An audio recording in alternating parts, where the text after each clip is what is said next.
అందరికీ నమస్కారం. నా పేరు కదిరి వెంకటరంగారావు, ఉదయగిరి భారతీయ జనతా పార్టీ ఇన్ఛార్జి మరియు కలిగిరి సొసైటీ చైర్మన్. మనం భారతదేశంలో ఈ రోజుకి వచ్చి 80 సంవత్సరాలు అయింది మనకు స్వాతంత్రం వచ్చి. ఈ 80 సంవత్సరాల్లో భారతదేశాన్ని 75 సంవత్సరాలు ఇంచుమించు పాలించినది మన కాంగ్రెస్ పార్టీ. ఈ కాంగ్రెస్ పార్టీ ప్రజల మధ్య చిచ్చు రేపి వారి పబ్బం గడుపుకుని పోయింది. ఇవంతా ఒక ఎత్తు అయితే, భారతదేశంలోనే 2 జెండాలుగా విభజించిన పార్టీ ఏదైనా ఉందంటే మన కాంగ్రెస్ పార్టీ. ఇట్లా భారతదేశాన్ని విడదీసి చేసి మన దేశం కంటే అవతల పాకిస్తాన్కి, ఇటున్న బంగ్లాదేశ్కి చేయడం తప్పితే కాంగ్రెస్ పార్టీ వేరే పని చేయలేదు. అదేలాగా వారి కుటుంబాన్ని పెంచుకోవడం జరిగింది. ఈ తరుణంలో నరేంద్ర మోడీ గారు మన భారతదేశానికి ప్రధానమంత్రి అయిన తర్వాత ఇటువంటి ఏ అయితే 370 ఆర్టికల్స్ కానీ ఇట్లా మన భారతదేశాన్ని ఏ అయితే విచ్ఛిన్నం చేసేదానికి ఉన్నాయో ఇవి అన్నిటినీ తీసేసి భారతదేశంలో ఒకే జెండా, ఒకే ప్రైమ్ మినిస్టర్, ఒకే రాష్ట్రపతి లాగా చేసి భారతదేశాన్ని ఈరోజు విశ్వగురువుగా చేయగలిగాడంటే ఆయన యొక్క మన భారతదేశం మీద ఉన్నటువంటి ఇది. కాబట్టి అతను మన ప్రధాన మంత్రి నరేంద్ర మోడీ గారు వచ్చినప్పటి నుంచి మనం చూస్తూ ఉన్నాం. రైతులకు కానీ ప్రజలకు కానీ మౌలిక వసతులు ఎలా చేశారు, మౌలిక వసతులు ఎలా కల్పించారని చెప్పి మనం చూసుకుంటూ ఉన్నాం. ఉదాహరణకి మీకు చెప్తూ ఉన్నా, మన ఉదయగిరి మెట్ట ప్రాంతం, ఈ మెట్ట ప్రాంతంలో ఎప్పుడు ఇక్కడ ఉండాలంటేనే ఆలోచించే యువతకి ఈరోజు మన హైవే ఇచ్చిన తర్వాత 1 ఎకరా భూమి 3 కోట్ల నుంచి 4 కోట్ల దాకా పలుకుతూ ఉంది.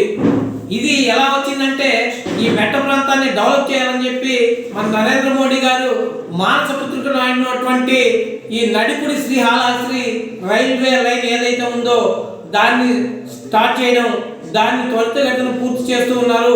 అలాగే ఈ నేషనల్ హైవే వచ్చిన దానివల్ల మౌలిక వసతులు పెరిగాయి. అలాగే ప్రతి ఇంటికి పోయేదానికి కానీ వారికి రోడ్లు వసతి ఎలా కల్పించారో మనందరికీ తెలుసు. అలాగే మహిళా మూర్తులు ఎవరైతే ఉన్నారో ఆ మహిళా మూర్తులకు ఇంటింట బాత్రూమ్ ఉండాలని చెప్పి ప్రతి ఒక్క ఇంటికి బాత్రూమ్ ఇచ్చినటువంటి ఘనత మన నరేంద్ర మోడీ గారిది.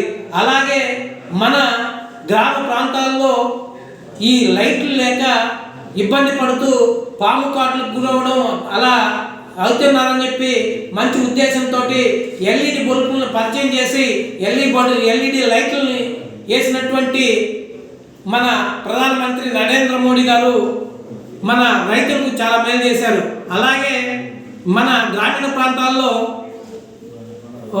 వ్యవసాయం ద్వారా పండించిన పంటలు ఇంతకుముందు మనం పోవాలంటే కనీసం విజయవాడ పోవాలంటే 2 రోజులు పట్టేది.